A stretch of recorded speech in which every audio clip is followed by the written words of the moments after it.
ಶ್ರೀ ಗಣಪತಿ ಶಾರದಾ ಗುರುಭ್ಯೋ ನಮಃ. ಉತ್ತರಂ ಯತ್ಸಮುದ್ರಸ್ಯ ಹಿಮಾದ್ರೇಶ್ಚೈವ ದಕ್ಷಿಣಂ ವರ್ಷಂ ತದ್ಭಾರತಂ ನಾಮ ಭಾರತೀಯತ್ರ ಸಂತತಿ.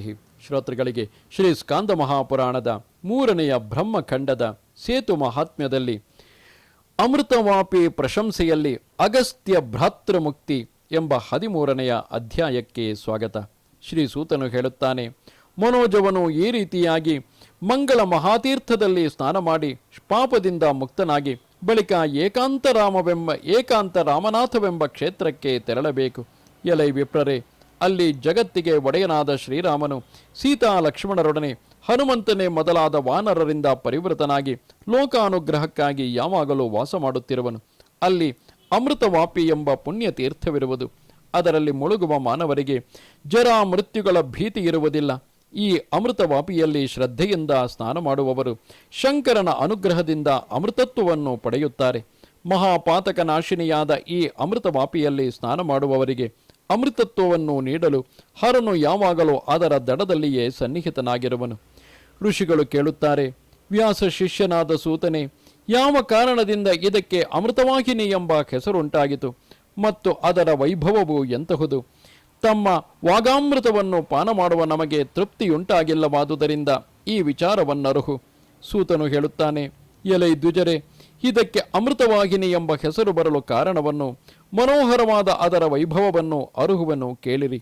ಹಿಂದೆ ಅನೇಕ ಮಹರ್ಷಿಗಳಿಂದ ಸಂವೃತವು, ಸಿದ್ಧ ಚಾರಣ ಗಂಧರ್ವ ದೇವ ಕಿನ್ನರ ಸೇವಿತವು, ಸಿಂಹ ಹುಲಿ ಕಾಡುಹಂದಿ ಆನೆ ಎಮ್ಮೆ ಮುಂತಾದ ಕ್ರೂರ ಮೃಗಗಳಿಂದ ಆವೃತವು, ಕಸ್ತೂರಿ ಹೊಂಗೆ ತಾಳೆ ಗಿರಿಕರ್ಣಿಕೆ ಸಂಪಿಗೆ ಅಶೋಕ ಮುಂತಾದ ಹೂಗಿಡಗಳಿಂದೊಪ್ಪುವುದು, ಹಂಸ ಕೋಗಿಲೆ ನೀರುಕಾಗೆ ಚಕ್ರವಾಕ ಮುಂತಾದ ಹಕ್ಕಿಗಳಿಂದ ಸಂಶೋಭಿತವು, ನೈದಿಲೆ ಕೆಂದಾವರೆ ಮುಂತಾದವುಗಳಿಂದ ಕೂಡಿದ ಸರೋವರಗಳಿಂದ ಆವೃತವೂ ಆದ ಹಿಮವತ್ ಪರ್ವತದ ತಪ್ಪಲಲ್ಲಿ ಸತ್ಯವಂತನು ಶೀಲವಂತನು ವಾಚಾಲನು ವಶಿಯೂ ಆದ ಅಗಸ್ತ್ಯನ ಸಹೋದರನು, ಮೋಕ್ಷಾರ್ಥಿಯು ಸದಾ ತಪಸ್ವಿಯು ಶಂಕರನಿಗೆ ಪ್ರಿಯನೂ ಆಗಿ ತ್ರಿಕಾಲಗಳಲ್ಲಿಯೂ ಈಶ್ವರನನ್ನು ಅರ್ಚಿಸುತ್ತಾ ವನ್ಯಗಳಾದ ಕಂದ ಮೂಲಗಳಿಂದಲೂ ಫಲಗಳಿಂದಲೂ ಆಶ್ರಮಕ್ಕೆ ಬಂದ ಅತಿಥಿಗಳನ್ನು ಪೂಜಿಸುವವನು, ಅಗ್ನಿ ಪೂಜಕನು, ಸಂಧ್ಯಾದಿ ನಿತ್ಯಕರ್ಮ ನಿರತನು, ಗಾಯತ್ರಾದಿ ಮಹಾಮಂತ್ರಗಳನ್ನು ಸಕಾಲದಲ್ಲಿ ಜಪಿಸುವವನು, ಬ್ರಾಹ್ಮ ಮುಹೂರ್ತದಲ್ಲೆದ್ದು ಶ್ರೀ ವಿಷ್ಣುವನ್ನು ಧ್ಯಾನಿಸುವವನು ಆಗಿ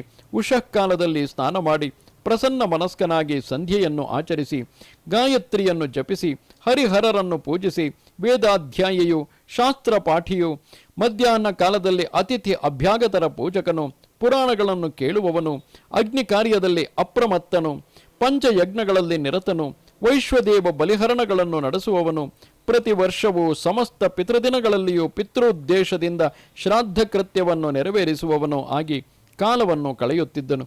ಈ ಬಗೆಯಾಗಿ ಆತನು ಶಂಕರನಲ್ಲಿ ಮನಸ್ಸಿಟ್ಟು 1000 ವರ್ಷ ಶ್ರೇಷ್ಠವಾದ ತಪಸ್ಸನ್ನು ಮಾಡಿದರೂ ಶಂಕರನು ಆತನಿಗೆ ಪ್ರತ್ಯಕ್ಷನಾಗಲಿಲ್ಲ. ಬಳಿಕ ಆ ಅಗಸ್ತ್ಯ ಭ್ರಾತನು ಗ್ರೀಷ್ಮ ಕಾಲದಲ್ಲಿ ಪಂಚಾಗ್ನಿ ಮಧ್ಯದಲ್ಲಿ ವಾಮಪಾದಾಂಗುಷ್ಠದ ಮೇಲೆ ನಿಂತು ಊರ್ಧ್ವ ಬಾಹುವು ನಿರಾಲಂಬನೂ ಆಗಿ ಸೂರ್ಯನನ್ನು ನೋಡುತ್ತಾ ತೀವ್ರವಾದ ತಪವನ್ನು ಆಚರಿಸಿದನು. ಬಳಿಕ ಕರುಣಾನಿಧಿಯಾದ ಮಹಾದೇವನು ಪ್ರಸನ್ನನಾಗಿ ಸ್ವಕಾಂತಿಯಿಂದ ದಶದಿಕ್ಕುಗಳನ್ನು ಪ್ರಕಾಶಗೊಳಿಸುತ್ತಾ ಆತನ ಎದುರಿನಲ್ಲಿ ಪ್ರತ್ಯಕ್ಷನಾದನು. ಆಗಲ ಮುನಿಯು ವೃಷಭಾರೂಢನು ಸುಖಪ್ರದನೂ ಆದ ಸಾಂಬನನ್ನು ಕಂಡು ನಮಸ್ಕರಿಸಿ ಆ ಭವಾನಿ ಪತಿಯನ್ನು ಇಂತು ಹೊಗಳತೊಡಗಿದನು. ಹೇ ಪಾರ್ವತೀಪತೆ, ನೀಲಕಂಠ, ಮಹೇಶ್ವರ, ಶಿವ, ರುದ್ರ, ಮಹಾದೇವ, ವಿಭುವೆ, ಸುಖಕರನಾದ ನಿನಗೆ ನಮಸ್ಕಾರ.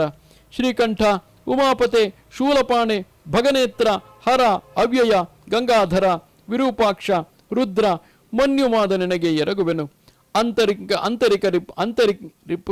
ಅಂತಕರಿಪುವೆ, ಕಾಮಶತ್ರು, ದೇವದೇವ, ಜಗತ್ಪತೆ, ಪಶುಪತೆ, ಶರ್ವ, ಸ್ವಾಮಿನ್, ಶತಧನ್ವನಾದ ನಿನಗೆ ನಮಸ್ಕರಿಸುವೆನು. ದಕ್ಷಯಜ್ಞ ಧ್ವಂಸಿಯಾದ ಸ್ನಾಯುನಾಂಪತಿಗೆ ನಮಸ್ಕಾರಗಳು.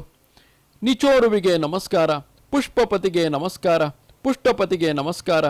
ಹೇ ಮಹಾದೇವ, ಕೃಪಾನಿಧೆ, ಬಾರಿ ಬಾರಿಗೂ ನಿನಗೆರಗುವೆನು. ಹೇ ತ್ರಿಲೋಚನ, ದುಸ್ತರವಾದ ಈ ಸಂಸಾರ ಸಾಗರದಿಂದ ನನ್ನನ್ನು ದಾಟಿಸು. ಈ ಬಗೆಯಾಗಿ ಕುಂಭಜ ಸೋದರನಿಂದ ಸ್ತುತನಾದ ಶಂಭುವು ಆತನನ್ನು ತನ್ನ ಮಾತಿನಿಂದ ಸಂತೋಷಗೊಳಿಸುವವನಾಗಿ ಇಂತು ನುಡಿದನು.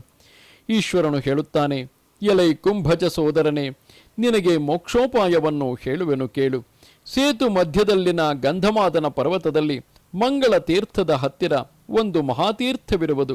ಅಲ್ಲಿಗೆ ಹೋಗಿ ಅದರಲ್ಲಿ ಸ್ನಾನ ಮಾಡು. ಅದರಿಂದ ನಿನಗೆ ಮುಕ್ತಿಯು ದೊರೆಯುವುದು. ಆ ತೀರ್ಥದ ಸೇವನೆಗಿಂತಲೂ ಬೇರೊಂದು ಸುಲಭೋಪಾಯವೂ ನಿನಗಿರುವುದಿಲ್ಲ. ಆ ತೀರ್ಥದ ಮಹಿಮೆಯನ್ನು ಬಣ್ಣಿಸಲು ನನಗೂ ಶಕ್ತಿ ಇರುವುದಿಲ್ಲ. ಇದರಲ್ಲಿ ಸಂಶಯ ಪಡಬೇಡ. ಆದುದರಿಂದ ನೀನು ಸಂಸಾರದಿಂದ ಬಿಡುಗಡೆಯನ್ನು ಅಪೇಕ್ಷಿಸಿದಲ್ಲಿ ಈಗಲೇ ಅಲ್ಲಿಗೆ ಹೋಗು, ಅದರಲ್ಲಿ ಸ್ನಾನ ಮಾಡು.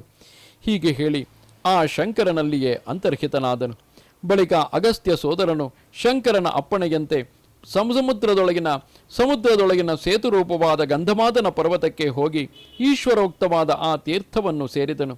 ಮಹಾಪುಣ್ಯಕರವು ಸ್ನಾನ ಮಾಡುವವರ ಪಾಪಗಳನ್ನು ನೀಗುವಂತಹದು. ಏಕಾಂತ ರಾಮನಾಥ ಕ್ಷೇತ್ರಕ್ಕೆ ಅಲಂಕಾರ ಪ್ರಾಯವೂ ಶುಭಕರವೂ ಆದ ಆ ತೀರ್ಥದಲ್ಲಿ ನಿಯಮಪೂರ್ವಕವಾಗಿ 3 ವರ್ಷಗಳು ಸ್ನಾನ ಮಾಡುತ್ತಿದ್ದನು. ಬಳಿಕ 4ನೆಯ ವರ್ಷದಲ್ಲಿ ಆ ಮುನಿಯು ಸಮಾಧಿ ಮಗ್ನನಾಗಿ ಯೋಗ ಬಲದಿಂದ ಬ್ರಹ್ಮನಾಡಿಯ ಮೂಲಕ ಪ್ರಾಣವಾಯುವನ್ನು ಬ್ರಹ್ಮರಂಧ್ರಕ್ಕೇರಿಸಿ ಆ ಬ್ರಹ್ಮರಂಧ್ರದ ಮೂಲಕವಾಗಿಯೇ ಪ್ರಾಣಗಳನ್ನು ವಿಸರ್ಜಿಸಿದನು. ಈ ಬಗೆಯಾಗಿ ಅಗಸ್ತ್ಯ ಸೋದರನು ಕಳೇಬರವನ್ನು ತೊರೆದು ಆ ತೀರ್ಥದ ಮಹಿಮೆಯಿಂದ ಪರಮ ಪದವಾದ ಮೋಕ್ಷವನ್ನು ಪಡೆದನು. ಆ ತೀರ್ಥದ ಪ್ರಭಾವದಿಂದ ಅಗಸ್ತ್ಯ ಭ್ರಾತೃವು ಸಮಸ್ತ ದುಃಖಗಳನ್ನು ತೊರೆದು ಅಮೃತತ್ವವನ್ನು ಪಡೆದನಾದ ಕಾರಣ ಅದಕ್ಕೆ ಅಮೃತವಾಪಿ ಎಂಬ ಹೆಸರು ಸುಪ್ರಸಿದ್ಧವಾಯಿತು. ಎಲೆ ಮುನೀಶ್ವರರುಗಳಿರ, ಈ ತೀರ್ಥದಲ್ಲಿ 3 ವರ್ಷಗಳು ಶ್ರದ್ಧೆಯಿಂದ ಸ್ನಾನ ಮಾಡುವ ಮನುಜರು ಸತ್ಯವಾಗಿಯೂ ಅಮೃತತ್ವವನ್ನು ಹೊಂದುವರು. ಅಯ್ಯ ಬ್ರಾಹ್ಮಣರುಗಳಿರ, ಈ ಬಗೆಯಾಗಿ ಅಮೃತವಾಪಿಯ ಪ್ರಭಾವವನ್ನು, ಆ ಹೆಸರಿಗೆ ಕಾರಣವನ್ನು ವಿವರಿಸಿರುವೆನು. ಮತ್ತೇನು ಕೇಳ ಬಯಸುವಿರಿ? ಋಷಿಗಳು ಕೇಳುತ್ತಾರೆ, ಸೂತ ಮಹರ್ಷಿಯೇ, ಆ ಕ್ಷೇತ್ರಕ್ಕೆ ಏಕಾಂತ ರಾಮನಾಥವೆಂಬ ಹೆಸರು ಬರಲು ಕಾರಣವೇನು? ಅದನ್ನು ಕೇಳಲು ನಮಗೆ ಬಹು ಆಸೆಯಾಗಿರುವುದು. ಅಪ್ಪಣೆ ಕೊಡಿಸಬೇಕು. ಸೂತನು ಹೇಳುತ್ತಾನೆ, ಹಿಂದೆ ವಾನರರು ಸಮುದ್ರದಲ್ಲಿ ಸೇತುವನ್ನು ಕಟ್ಟುತ್ತಿರುವಾಗ ದಶರಥನ ಕುಮಾರನಾದ ರಾಮನು ಸುಗ್ರೀವ ವಿಭೀಷಣರೊಂದಿಗೂ ತಮ್ಮನಾದ ಲಕ್ಷ್ಮಣನೊಂದಿಗೂ ಮಂತ್ರಜ್ಞನಾದ ಹನುಮಂತನೊಂದಿಗೂ ಏಕಾಂತದಲ್ಲಿ ಕುಳಿತು ಸೀತೆಯನ್ನು ನೆನೆದು ರಾವಣ ವಧೆಯನ್ನು ಕುರಿತು ವಿಚಾರ ಮಾಡುತ್ತಿದ್ದನು. ಆಗ ಸಮುದ್ರನು ಅತಿ ಚಂಚಲವಾದ ಅಲೆಗಳುಳ್ಳವನಾಗಿ ಗಟ್ಟಿಯಾಗಿ ಧ್ವನಿ ಮಾಡುತ್ತಿದ್ದನು. ಹೀಗೆ ಸಮುದ್ರದ ಭಯಂಕರವಾದ ಗರ್ಜನೆಯು ಹೆಚ್ಚಲು ಒಬ್ಬರ ಮಾತು ಮತ್ತೊಬ್ಬರಿಗೆ ಕೇಳಿಸದಂತಾಯಿತು. ಬಳಿಕ ರಾಮನು ಸ್ವಲ್ಪ ಕೋಪಗೊಂಡು ಹುಬ್ಬುಗಂಟಿಕೆ ಕ್ರೂರವಾದ ನೋಟದಿಂದಲೇ ಆ ಸಮುದ್ರನನ್ನು ಅಣಗಿಸಿದನು. ವಿಪ್ರರೇ, ತರುವಾಯ ರಾಮನು ಅವರೊಡನೆ ರಾವಣ ವಧೆಯನ್ನು ಕುರಿತು ರಹಸ್ಯವಾಗಿ ಅಲ್ಲಿ ಮಂತ್ರಾಲೋಚನೆಯನ್ನು ನಡೆಸಿದನು. ಆದುದರಿಂದ ಅದು ಏಕಾಂತ ರಾಮನಾಥವೆಂಬ ಪ್ರಖ್ಯಾತಿಯನ್ನು ಪಡೆದಿರುವುದು. ಆಗ ಶ್ರೀರಾಮನ ಭ್ರೂಭಂಗ ಮಾತ್ರದಿಂದ ಅಡಗಿಸಲ್ಪಟ್ಟ ಸಮುದ್ರನು ಅಲ್ಲಿ ಈಗಲೂ ಅಲೆಗಳಿಲ್ಲದೆ ನಿಶ್ಚಲನಾಗಿ ನಿಂತಿರುವನು. ಅಂತಹ ಈ ಏಕಾಂತ ರಾಮನಾಥ ಕ್ಷೇತ್ರವು ಅತ್ಯುತ್ತಮವಾದುದು. ಇಲ್ಲಿಗೆ ಬಂದು ಅಮೃತವಾಪಿಯಲ್ಲಿ ನಿಯಮಪೂರ್ವಕವಾಗಿ ಸ್ನಾನ ಮಾಡಿ ಅಲ್ಲಿ ನೆಲೆಸಿರುವ ರಾಮಾದಿಗಳನ್ನು ಸೇವಿಸುವವರೆಲ್ಲರೂ ಮುಕ್ತಿಯನ್ನು ಪಡೆಯುವರು. ಎಲೈ ದ್ವಿಜಶ್ರೇಷ್ಠರೇ, ಅದ್ವೈತ ಜ್ಞಾನ ವಿವೇಕರಹಿತರು, ವೈರಾಗ್ಯವಿಲ್ಲದವರು, ಸಮಾಧಿ ಶೂನ್ಯರು, ಯಾಗಾನುಷ್ಠಾನಾದಿಗಳನ್ನು ಆಚರಿಸದವರು ಕೂಡ ಇದರಲ್ಲಿ ಸ್ನಾನ ಮಾಡಿದಲ್ಲಿ ಅಮೃತತ್ವವನ್ನು ಪಡೆಯುತ್ತಾರೆ. ಇಲ್ಲಿಗೆ 81,000 ಶ್ಲೋಕಗಳ ಸಂಹಿತೆಗೆಂದು ಪ್ರಸಿದ್ಧವಾದ ಶ್ರೀ ಸ್ಕಾಂದ ಮಹಾಪುರಾಣದ 3ನೆಯ ಬ್ರಹ್ಮಖಂಡದ ಸೇತು ಮಹಾತ್ಮ್ಯದಲ್ಲಿ ಅಮೃತವಾಪಿಯ ಪ್ರಶಂಸೆಯಲ್ಲಿ ಅಗಸ್ತ್ಯ ಭ್ರಾತೃ ವಿಮುಕ್ತಿ ವರ್ಣನವೆಂಬ 13ನೆಯ ಅಧ್ಯಾಯವು ಮುಗಿದುದು.